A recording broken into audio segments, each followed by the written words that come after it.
Welcome to Season 3 and Episode 1 of the Bridge to Kindness podcast. I'm Ron Smith. With us today is Greg Eckert, one of the co-founders and the executive director of Mission Warmth. He has brought with him two team members to the meeting today, Kim and Colleen, that are part of this amazing work here in the Columbus region. Kim Rosmarin is the director of inventory and mission outreach volunteer lead. Colleen Kelly is a member of the fundraising committee. She's also a mission outreach volunteer. Greg, share with us how your military background and what led you to get involved in the homeless mission. What got us started with this, we've been inviting a organization from Painesville called Sub-Zero Mission down to do a homeless outreach every year since 2015. And there was such a need for the outreach that we decided to start our own organization in 2022. Being a veteran, we always reached out to the VA and a lot of the people. I saw guys that had disabilities leave that needed help. Unfortunately, saw some of those folks end up living out in the lands. When I moved to Columbus, I just started working with the organizations there as well. But it also opened my eyes here in Columbus to how many unsheltered we in 2022 said, let's start our own organization. We wanted to be there all winter long. People we served have grown significantly from, I think the first year was around 380. And this last year, we served 1,943. God bless all the volunteers we have. Our organization has grown and grown and grown. We are a nonprofit, 501c3, and we have approximately 90 volunteers, and we have no paid position. So the goodness of their hearts, they're going out into the cold winter night and helping reach people that need warming supplies. What are the primary items that you deliver and provide through this mission? The primary items that we deliver are what we refer to as a Stay Alive 5. They're boots, hats, coats, gloves, and sleeping bags. And they're very heavy waterproof sleeping bags, waterproof coats, waterproof boots, heavy-duty gloves, because this might be their only items that are going to keep them from freezing to death. So, and we also deliver tents and tarps, hand and toe warmers, warm socks, warm emergency warming blankets. We give them some water, and these are the items that people are going to help us. That's what we're buying, and they're not inexpensive items. So we're not just giving them, what's the cheapest items we can give. We want to make sure they're going to stay alive. Kim, you also have a personal experience in doing this work that really impacted you. Can you share with us the story that really demonstrates how sometimes circumstances lead to homelessness? One specific was, there was a woman that came up. She had flip-flops on, no socks, very, very cold.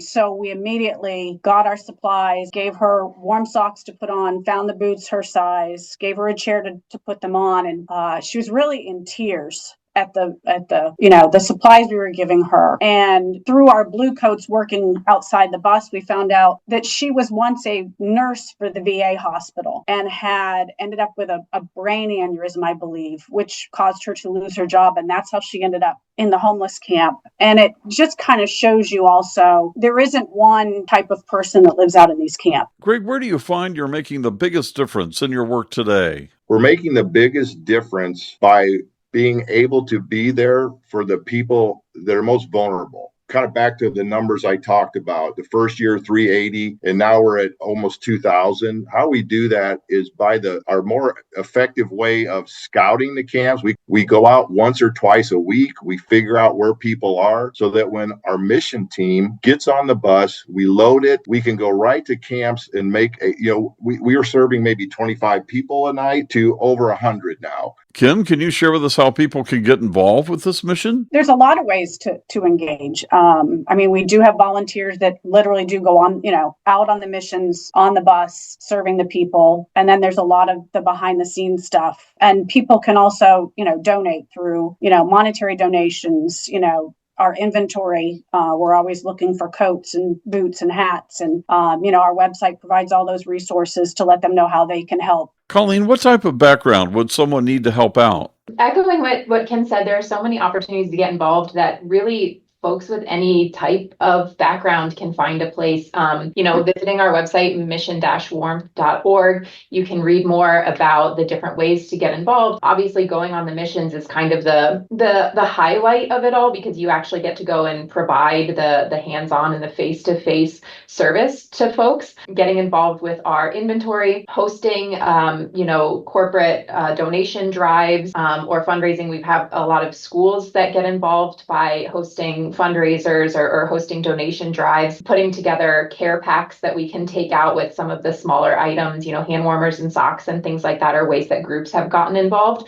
So whether you're an individual looking to make an individual impact by showing up, or if you're a group who wants to organize an activity to get involved, anyone can be involved and play a part in our missions. This is a situation, Greg, that we can all help with in some way. What do you feel is the most important takeaway from our time together? It's not a large organization, but I think we make a big impact. And I will add to what can people do is just awareness. Our proactiveness, our going directly to the camps makes a difference. And that's what kind of sets us apart. Our missions do cost quite a bit. It's about $5,000 for us to go on a mission. And last year we did 21 missions. Now we go out on Friday nights, or we refer to our big missions. But throughout the week, people can contact us. Thank you, Greg, Kim, and Colleen, for sharing such great information about Mission Warmth with us today.